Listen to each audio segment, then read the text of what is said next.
ବି ରଖି ଦଉଛୁ।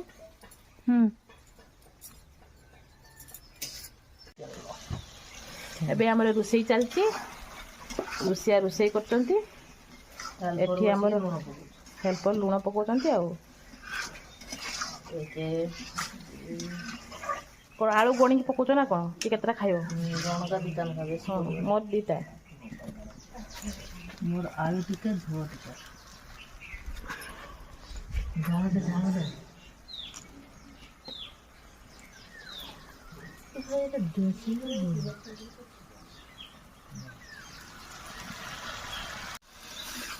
ଝଗଡ଼ା ଲାଗୁଛନ୍ତି ନାଡ଼ି ବିଛିବା ପାଇଁ।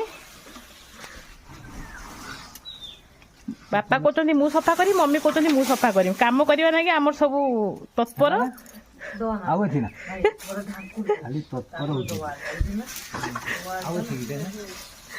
ଏବେ ଦେଖନ୍ତୁ ଭାତ ଖିଆ ଚାଲିଛି। ବାପା ଆମର ଆଗେ ଖାଇସାରିଲେଣି। ବାପା କେମିତି ହେଇଛି ତରକାରୀ? ଭଲ ହେଇଛି। ମାଛ ପତଳା କେମିତି ହେଇଛି କୁହନ୍ତୁ? ମାଛ ଅନ୍ତ ପତଳା ବାସ୍। ବାପା ମିଛରେ ବି ଭଲ କହିଦିଅନ୍ତି ମୋ ମନ ରଖିବା ପାଇଁ। ଆଉ ଏଠି ମାମାଙ୍କର ବର୍ତ୍ତମାନ ତରକାରୀ ପହଞ୍ଚିଲେ। ମାମାକୁ ଆଗେ ଦିଅନ୍ତୁ।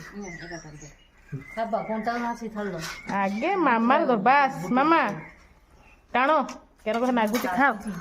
ସେ ଗରମ ଗରମ ଖାଅ ବାସ୍। ତାତିଛି ନା କେନ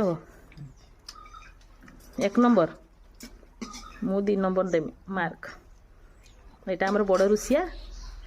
ମୋତେ ଦେଇଛନ୍ତି ଦେଖନ୍ତୁ ମମି କେତେ। ମୁଁ ଏତିକି ଖାଇପାରିବିନି। ପୁରା ନାଲିଆ ଦେଖାଯାଉଛି ତରକାରୀ। ଆଉ ଆମର ଏଇଟା ହେଲା ଅନ୍ତପତୁଆ। ଏଇଠି ଦେଖନ୍ତୁ ଆମ୍ବୁଲ ପକେଇ ମାଛ ବେସର ହେଇଛି। କଉ ମାଛ ବେସର। ଆଉ ମୋତେ ଠୁପେ ବି ଦେବେନି।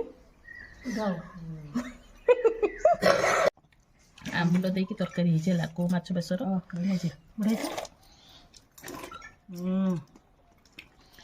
କରିଦେବୁ ତ ହାତ ଉଠିଯିବ।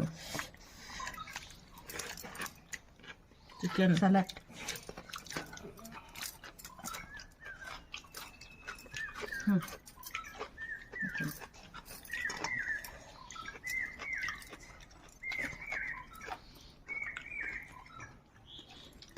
ଆଜି ଖାଇବା ପୁରା ମସ୍ତ।